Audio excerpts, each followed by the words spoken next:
परमात्मा कहते तुमने उस दरगाह का महल नहीं देखा, धर्मराज के तिल तिल का लेखा, एक एक पाई का हिसाब आपने चुकाना पड़ता है। और इस जैसे अभी आपको बताया कि पहले अज्ञानता में आपने कितनी गलती कर दी और कितने अपराध बन गए। कसाई तक का भी उदाहरण दे रखा है कि सदना नाम का कसाई था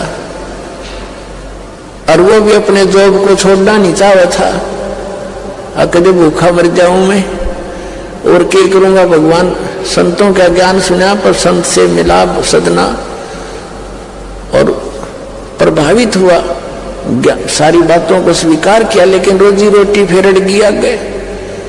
संत परमात्मा स्वयं आते हैं साधु रूप बना के अपनी प्यारी आत्माओं को सतमार्ग बताते हैं। कबीर परमेश्वर आते हैं, साधु रूप में बैठे थे तो सदना कसाई ने सत्संग सुना, परमेश्वर जो संत रूप में आए हुए थे कबीर जी, बड़ा प्रभावित हुआ, अपने कर्मों की तरफ झांका और कहा भगवान मैंने तो नाश कर दिया, क्या मेरा भी उद्धार हो सके गुरुदेव, हे महात्मा जी। तब संत ने कहा, संत रूप में परमात्मा विराजमान थे, कहने लगा भाई आगे पाप करो ना और पिछले माफ हो जाएंगे, इस भक्ति साधन से मैं बताऊंगा ऐसे। वो कहने लगा जी, परमात्मा ने पूछा तू कौन है भाई, कि मैं कसाई हूं जी, मैं कसाई हूं, कसाई सदना कसाई, सदना नाम मेरा सदना नाम है, क्या मेरा मुझ पापी का भी उद्धार हो सकता है। परमात्मा ने कहा भाई होगा, कति हो जाएगा, पर बेटा आज्ञा ना करिए। कहने लगा जी क्यों कर बात बनेगी, और तो कोई साधन नहीं रोजी रोटी का। परमात्मा संत जी ने कहा, परमात्मा संत रूप में बैठे थे, बेटा पेट में भगवान ने पाला तू, जब कौन रोटी लेकर जाया करता तेरी, कौन पहुंचाता था, और माँ के गर्भ से बाहर आते ही माँ के सतन में दूध दे दिया, उससे पहले दूध नहीं था, तो क्या अब वो तेरी संभाल नहीं करेगा। लेकिन ये तो एक हमने औपचारिकता सी बातें लगती हैं, क्योंकि हम दूसरे रंग में रंगे हुए। कहने लगा जी मेरा तो काम ना चले, बालक भूखे मर जाएंगे, मेरा तो कोई काम नहीं, मैं तो नौकर हूं एक कसाई का, और मन तो काम करना पड़ेगा। तो परमात्मा ने सोची भाई ये तो सारे बांध रखे काल में। कहा, परमात्मा ने कहा बेटा इसने छोड़ दे तू। तो सदना कसाई कहने लगा महाराज जी कुकर छोड़ो, भूखे मर जाएंगे, बालक नाम लेना चाहे उठे नहीं, मेरा उद्धार कर दे गुरुदेव, उद्धार कर दे, मैं तो कति नरक में गया। परमात्मा बोले भाई नो दोनों बात क्यों करोगी मेरे। फिर परमेश्वर ने सोचा चल भाई चाकस होती है इसकी तो बहुत जबरदस्त इच्छा भगवान में। तो मालिक ने कहा ठीक है बेटा तू यूं करिए, एक अपना लिमिट बना ले कि इससे ज्यादा नहीं बकरे काटेगा, जितनी तू ज्यादा से ज्यादा बना ले, पर रही है वचन पे। अब सदना बोला जी ठीक है। उसने सोचा रोज के 5-4 काटने पड़े हैं, हम बेईमान से कहने लगा अब जी 100 तो ज्यादा नहीं काटूंगा डेली। परमात्मा बोले अच्छा भाई जाते ठीक है बेटा, दे रही है वचन पे, अकजी पक्का हूं मैं वचन का। चला गया। अब क्या हुआ कि उस शहर में राजा की लड़की का ब्याह हो गया, बारात आ गई, और उसमें बकरे दारू चल रहे। मुसलमान बादशाह था, मतलब मांस तो आम खाते हैं, दारू शराब तो नहीं होगी खैर। अब उसके सदना के मालिक ने आदेश दिया कि सदना बड़ा ऑर्डर आएगा इससे, और भाई ला दिए बकरे ला कर रख दिए 20। अब 20 काट दिए सदना ने, फिर डिमांड आ गई 20 की और। कहने का भाव ये है कि 100 के 100 बकरे कट गए, और सदना ने सोचा हे भगवान कति पूरी बात बनी, हे भगवान आपने प्रण भी आपने रखा, मेरी तो प्रतिज्ञा भी आपने रखी, मांझ दो के हथियार दर दिए, रहेगी इज्जत आजत कति नाश हो गया था। इतने में परमात्मा ने क्या किया, एक बहुत बड़े व्यापारी का रूप बना के पहुंच गया सदना के मालिक के पास और कहा भाई मैंने ऐसे ऐसे कांटेक्ट करना, एग्रीमेंट करना तेरे से, रोज के 20, 30, 50 बकरे चाहिए और मैं ऐसे आगे सप्लाई किया करता हूं। तो बड़ा खुश हो गया वो सदना का मालिक कसाई, कहने लगा भाई ठीक है। और वो बोला जी बाकी एग्रीमेंट कराएंगे, सवेरे तो मैं थक रहा हूं, भूख लग रही है कि मैं खाना खिलाओ और बढ़िया बढ़िया स्वस्थ बकरे का मांस बनवाना। अब कसाई ने आदर किया नौकर के, सदना इधर आ। अब वो सदन कसाई आ गया, कहा जी कि एक बकरा काट फटाफट। और बड़ा व्यापारी आया है, बड़ा एग्रीमेंट हो गया है, होगा बड़ी बढ़िया अच्छा। और भोजन तैयार करा, भेद रसोई में। अब सदना के हाथ पैर फूल गए, क्या वह बात बिगड़ गई भाई, तो ना बड़ी बात, आज तो प्रतिज्ञा भंग होगी। अब उसने सोचा कि जब बकरा ना काटूंगा तो यू मालिक नौकरी तो निकाल लेगा,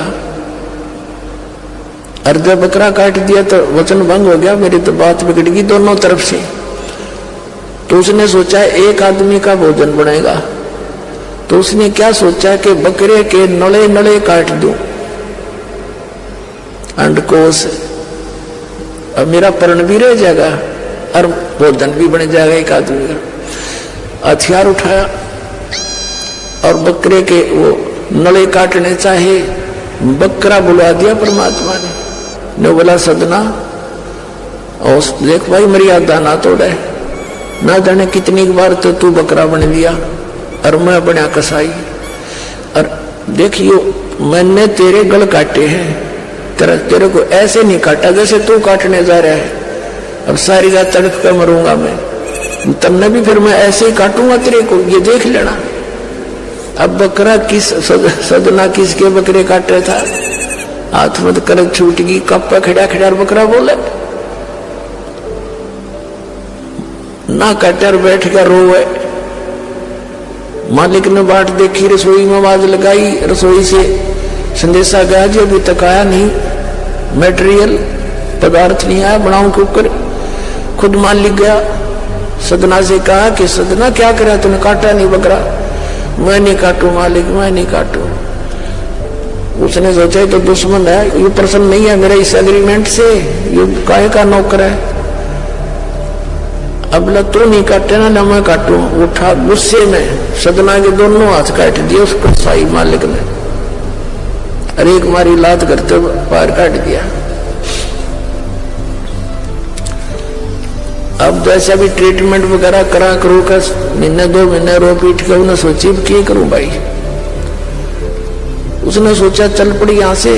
उस संत ने कहा था मैं वहां जगन्नाथ के मंदिर में रहता हूं, वहां आ जाना। उस जगन्नाथ के मंदिर की तरफ चल पड़ा। कोई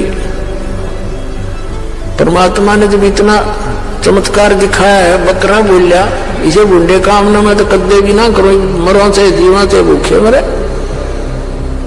आदमी की कही तो ना सच्चा, पर वह तो सच्ची होगी, सामने तो जुल्म हो गया। यूं तो बहुत बुरा जो है ना एक रूटीन है, ये नहीं करें भाई कति भी। संत साची के थे वो उस दिन बच्ची उसके उस गुरुदेव के पास समाधान के लिए चल पड़ा। देख कहां तक बिजली गिरती है इस बुंडे कर्मों से, कैसे फिर जो मालिक परम संत की सन्मा जा रक्षा कैसे होती है। अब वो चला जा रहा था, पहले सरपंच नहीं होते थे, नंबरदार होली सोली होता था गांव का, और 5-4 गांव में से एक गांव वाले व्यक्ति नंबरदार को कोई विशेष और पावर दे देता था राजा, जिस दंडित भी कर सकता था अन्य किसी उनको। एक नंबरदार के घर पे रास्ते में जा रहा था, नंबरदार के घर पे रुक गया और कहा जी मैं रात में रुकूंगा, मैंने आगे यात्रा पे जाना है, जगन्नाथ में जा रहा हूं। तो पहले धार्मिक वैसे तो आम व्यक्ति की बहुत इज्जत करता था, अतिथि की। नंबरदार ने सदना को रोक लिया, रुक जा भाई, भाई रोटी खाइए, अलग से व्यवस्था कर दी, खाना खुना खा ठाठ तरह।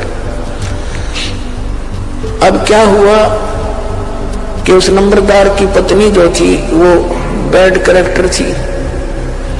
उसने सदना के साथ दुर्व्यवहार करने की चेष्टा की। वह रोन लग गया, माई मैं तो वहां दुखी व्यक्ति हूँ, रात काटनी है, काटन दे तो काट दे, न मैं भी चला जाऊंगा। तो उसने फिर रो शोर मचा दिया। अपनी बेइज्जती समझ कर लोग इकट्ठे हो गए, अक्यों मेरी इज्जत का गाक बने था, पकड़ लिया और वहीं उस शहर के अंदर, साथ में ही शहर था, वहां ले गए। राजा था, वहां का नवाब था, उसके सामने उसको पेश किया गया। उसको सजा सुना दी कि इसको मीनार में चिन दो, भुगत कर मरे।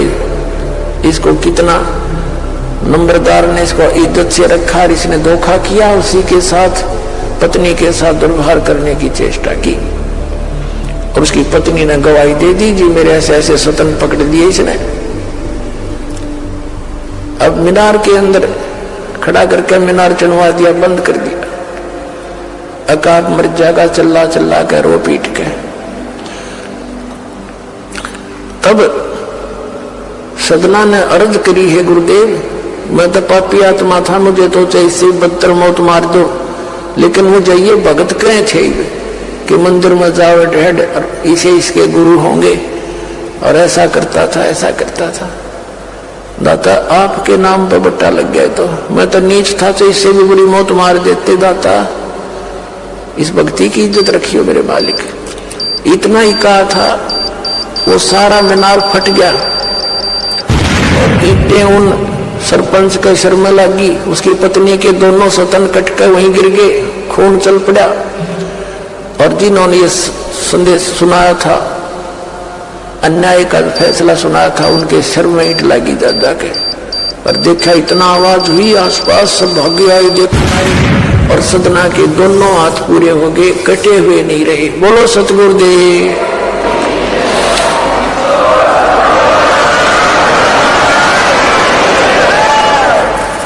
तो कहने का भाव ये पुण्यात्मा, हम मर्यादा इतनी भारा मान रहे हैं तो भगवान के मार्ग पर चलने वाली, और उनसे ही लाभ होगा।